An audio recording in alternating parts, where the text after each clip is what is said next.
You know, it's pretty wild how a single military operation can change the world in just a matter of hours. We're about to dive into one of those events, the Caracas operation. This was a raid so bold it sent shockwaves from the Americas all the way to Asia, and it may have just fundamentally rewritten the global balance of power. So, let's set the scene. January 3rd, 2026.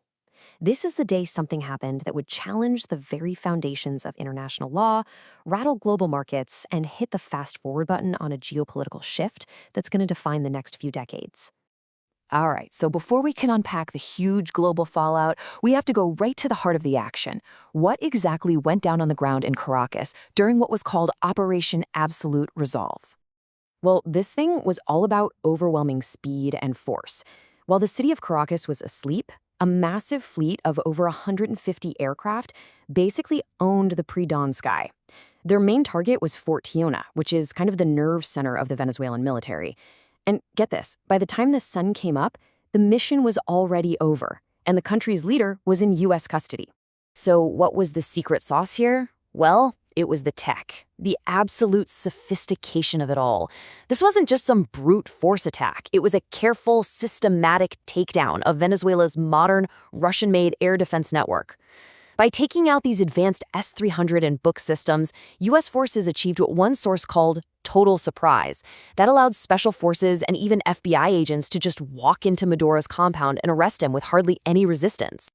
So the military part? That was over in hours, but the political mess? Oh, that was just getting started. In the power vacuum that Maduro's capture created, two completely different realities just sprang into existence. On one side, you have the U.S. basically saying, "Don't worry, we're in charge now and we'll oversee a transition." And on the other side, what's left of the Venezuelan government is calling for an armed uprising against what it's calling an imperialist aggression. I mean, it is a total clash of narratives right from the first minute. And then, of course, there was a third major perspective, coming from inside Venezuela itself. For opposition leader Maria Corina Machado and her supporters, this wasn't an invasion at all. To them, it was a liberation. This was the moment they had been fighting for. And that split, it didn't stay inside Venezuela's borders for long.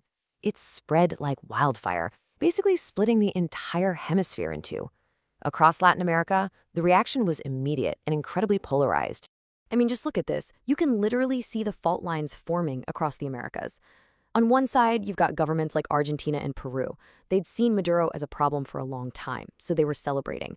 But on the other side, Venezuela's traditional allies, like Cuba and Nicaragua, were condemning it as a major act of U.S. aggression, a really scary precedent for the whole region. And that deep divide in Latin America? Well, that was basically a preview of what was about to happen on the world stage. As the news shot around the globe, world powers had to pick a side, and the lines they drew were pretty stark. Yeah, the big global players were not shy about this. China's reaction was immediate and pretty clear, condemning the whole thing as a blatant use of force that was a threat to peace and a violation of international law. But then, on the complete other side of the planet, the reaction was the total opposite. A key U.S. ally, Israel, offered immediate and full-throated support, praising the resolute decision and strong action of the United States. And the reactions just kept pouring in. Russia slammed it as cowboy behavior.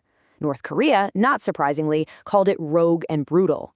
The European Union was a bit more diplomatic, urging restraint and respect for the law. And even Pope Leo XIV weighed in, focusing on the need to guarantee the welfare and independence of the Venezuelan people. Okay, so all this back and forth, the praise, the condemnation, that's just the tip of the iceberg. The real impact of the Caracas operation lies in the much deeper questions it forces all of us to ask. Like, what does a unilateral move like this actually mean for the future of the global system itself?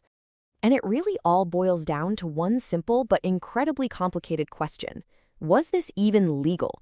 Did the United States have the right to do this? So you have two totally conflicting arguments here. The U.S. says, look, this falls within our laws, the president has the authority, and there was an arrest warrant for narcoterrorism. But then you have the entire body of international law, which pretty much screams, no way. Legal experts are pointing to the UN Charter, which basically forbids this kind of force. And they also bring up the principle of head of state immunity, a cornerstone of diplomacy designed for the very purpose of preventing one country from arresting the leader of another. And look, this isn't just some dusty legal argument for academics. It has huge real-world economic consequences. Because when the world's most powerful nation acts outside of what are seen as international norms, it chips away at trust. And that erosion of trust is pouring fuel on a fire that's already burning. De-dollarization, which is just the process of countries moving away from their dependence on the US dollar. And the Caracas operation is being called a powerful accelerant for this exact trend. So why is that? Well, it sends a really chilling signal to the rest of the world. Holding US dollar assets, or being tied to the US financial system, comes with real political risk.